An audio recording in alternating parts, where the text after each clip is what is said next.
Bonjour Sylvain Grattalou. Bonjour Cédric Chasseur. Bienvenue sur Europe 1. Vous êtes le président de l'Union nationale des propriétaires immobiliers, l'UNPI. On va parler avec vous de la taxe foncière. Les villes ont voté ce qui sera la taxe foncière pour l'année 2024. Augmentation moyenne de 3,9%. Ça, c'est pour l'ensemble du territoire. Évidemment, c'est très disparate. Il y a certaines villes qui ont décidé de ne pas y toucher. D'autres, au contraire, qui ont décidé de l'augmenter parfois de plus de 10%. Comment vous interprétez ces chiffres pour l'année 2024 ? C'est une nouvelle hausse. Alors déjà, les 3,9% dont vous parlez n'est pas une moyenne. C'est un chiffre qui concerne tous les Français. C'est-à-dire que tous les Français propriétaires verront une augmentation de leur taxe foncière de 3,9%. À ces 3,9% s'ajoute la part communale et le taux communal qui, lui, est laissé à la disposition des communes. Et là, on constate qu'il y a, pour 2024, des délibérations. Alors, on ne les a évidemment pas toutes, mais un certain nombre de délibérations qui... c'est les conseils municipaux qui votent... Les conseils municipaux, absolument, qui ont voté une augmentation de ces taxes foncières qui vient s'ajouter à ces 3,9%. Alors, ce phénomène n'est pas nouveau, puisqu'on l'avait constaté l'année dernière d'une façon significative, à la fois sur la base locative qui était de 7,1, donc là on est à 3,9, mais les communes aujourd'hui commencent à prendre le processus qui consiste à augmenter leur taux qui est laissé à leur disposition. Oui, ils s'en servent pour avoir de nouvelles recettes, mais finalement c'est aussi une façon pour eux de récupérer de l'argent qu'ils ne peuvent pas récupérer ailleurs. Ils se servent un peu finalement des propriétaires pour financer leur budget. Un petit peu, beaucoup, oui, effectivement.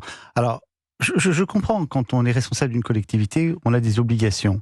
Le maire d'une commune doit assurer un service collectif, un service public, doit créer des équipements collectifs, doit permettre à ses concitoyens, ses administrés, de bien vivre dans sa commune. Et pour ça, il faut des recettes et des ressources. Depuis la disparition de la taxe d'habitation, ces ressources ont disparu. Donc il reste quelques leviers, notamment la taxe foncière, pour pouvoir non seulement équilibrer un budget de fonctionnement, mais aussi pour envisager des investissements. Et évidemment, la taxe foncière est le levier qui a été choisi par les maires pour pouvoir obtenir des financements que la taxe d'habitation ne fournit plus. Et je le disais en préambule, c'est pas la première hausse cette année, c'est une hausse constante presque depuis plus de 10 ans maintenant. Ah oui, depuis plus de 10 ans, on est à plus de 26,3 en moyenne, 26,3% d'augmentation de la taxe foncière. À la fois, en ce qui concerne la base locative, on était à 0,1, je crois, en 2020. Aujourd'hui, on est en 3,9 en étant passé par 7,1%. Et les communes, aujourd'hui, augmentent de façon considérable leur taux.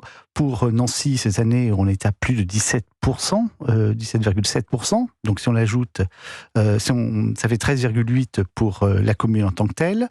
Pour Villeurbanne, c'est une augmentation de 10%.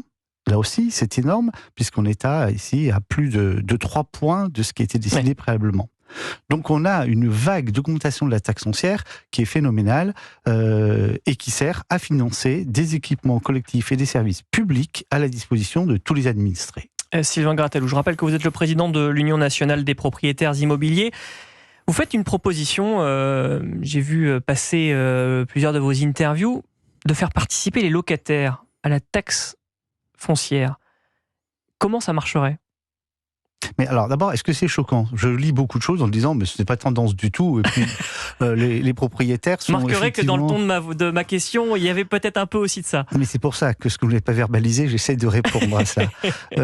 Évidemment, si vous voulez, ça peut être choquant, mais ça ne l'est pas. La taxe d'habitation était payée par qui ? Par tous les occupants, quels qu'ils soient, c'est-à-dire occupants en qualité de propriétaires, mais également en qualité de locataires. Et ce prélèvement obligatoire servait à financer des équipements collectifs et des services publics au service de tous les administrés. C'est-à-dire qu'aujourd'hui, on a une commune avec laquelle on est particulièrement exigeante, notamment en termes de nouvelles mobilités, de transport, etc. Et il faut bien financer tout cela. Et on ne demande qu'à une seule catégorie de la population de financer cela. Donc c'est la première chose. La deuxième chose, la taxe des ordures ménagères, elle est sur la taxe foncière, mais elle est bien récupérée sur le locataire. Ce n'est comme pas aux propriétaires de financer les modalités de débarrassage des ordures ménagères. La taxe foncière s'inscrit dans ce schéma-là, comme l'était la taxe d'habitation, c'est-à-dire que tout occupant d'un bien, quelle que soit sa qualité, donc en l'occurrence propriétaire non occupant, n'a pas à financer cette taxe foncière, mais que celui qui bénéficie des services publics et des équipements collectifs puisse participer. Donc il y a une certaine logique à vos yeux. Mais c'est pas une logique, c'est la justice, tout simplement.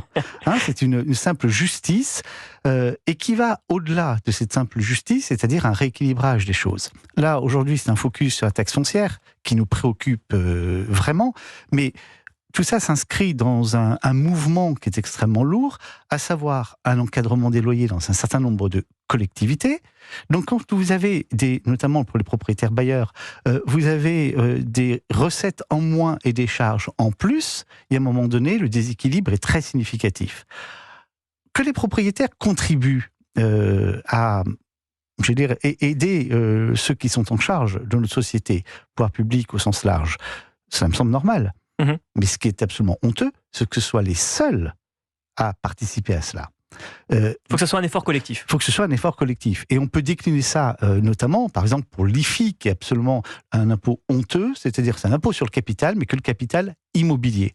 Et alors même, et c'est là où on vit dans un système qui est complètement désorganisé et on ne pose pas les bonnes questions, quand on est propriétaire bailleur, on participe à la vie de l'État. C'est-à-dire qu'on loge des concitoyens, on rénove un parc immobilier qui est vieillissant.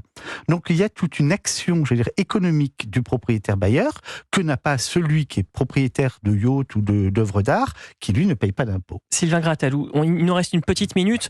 On a parlé de la hausse de la taxe foncière, notamment pour la part qui concerne les communes. Cette hausse n'est pas sujette à un plafonnement. Est-ce qu'il faudrait l'encadrer, comme vous avez parlé d'encadrement des loyers, encadrer ces hausses des taxes foncières pour les communes? Est-ce qu'il faudrait limiter finalement ces hausses chaque année? Le mot encadrement me gêne toujours un petit peu parce que on a l'impression qu'on fige les choses. Aujourd'hui, on est dans une société qui est en mouvement et on doit avoir des ressorts ou des variables d'ajustement. Dans les communes, par exemple, où on a un encadrement des loyers, on va demander une diminution du loyer, ce qui est très bien pour le locataire, parce que son pouvoir d'achat en sera favorisé. Mais là, on pourrait effectivement exonérer le propriétaire qui souffre de cet encadrement des loyers par une exonération de la taxe foncière.